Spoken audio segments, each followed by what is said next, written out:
So ito guys, regarding dun sa hibiscus. Okay, syempre, pinapanood ko yung sarili ko. Sariling sikap yan, kabayan. Ngayon, regarding sa hibiscus na yan, may katrabaho kasi ako dito na syempre nanonood sila sa aking mga videos dahil followers ko sila. Nagtanong sila, ano ba yung hibiscus na tinitake mo na pampaganda ng tulog at pampahimbing ng tulog? Pwede mo ba bigyan kami at matry namin? Ngayon, binigyan ko sila. Tingnan nyo kung ano yung effect niya sa kanya. Oh. Ito ay hindi ko naman regarding baka hindi natin maano ang isip ng tao. Baka sasabihin, gumawa ako ng video para lang nadiktahan yung i-video ko na ito. Okay? With permission naman ito, kabayan, ha. Hindi po ito sa pilitan sa pag-video na sasabihin yung maganda.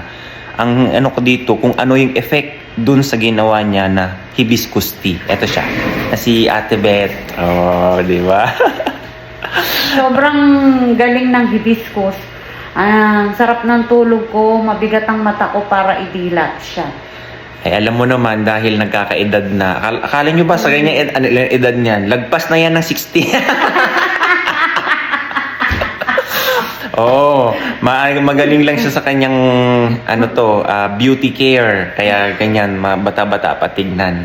So, nasa inyo, kabayan, ha? Ito, anong epekte? Sobrang ganda. Ang sarap ng tulog. Saka tumaas ang hemoglobin.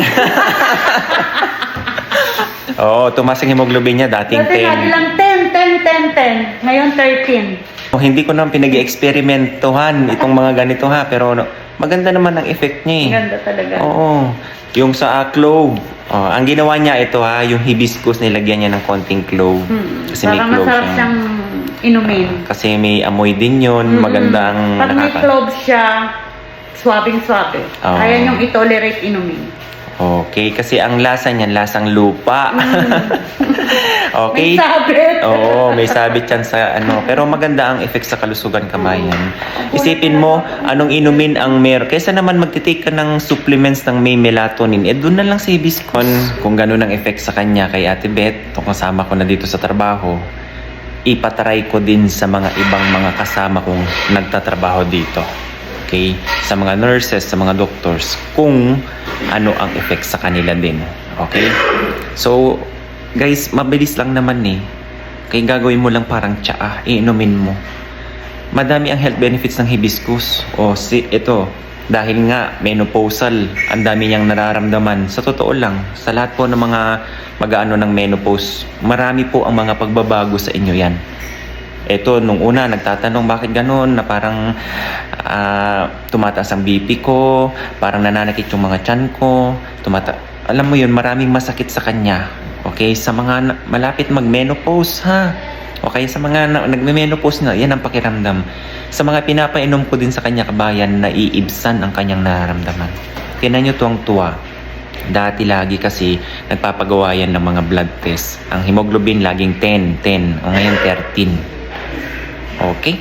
Tapos yung mga nawawala na yung mga pagtaas ng kanyang blood pressure, mga ganyan, kabayan. So this is Doktora from Sudan. Okay? Titingnan natin kung ano yung sasabihin niya sa hibiscus. Ayan. What can you say about hibiscus, Doktora? First thing, it's one of the most plant or flower that we depend on anti-malaria treatment, on blood pressure control. And let me tell you another thing. It prolongs the health very fast. One of my secrets. Well, prolonged. You can use. Okay. See, this is the importance of hibiscus that maybe more people are... Hemoglobin also, increasing blood concentration, RBCs, and also with malaria, it's control the blood from being done. See, the effect of... the benefits of hibiscus. I will tell my people to make it expensive. No. Taasan daw ang presyo ng hibiscus ngayon.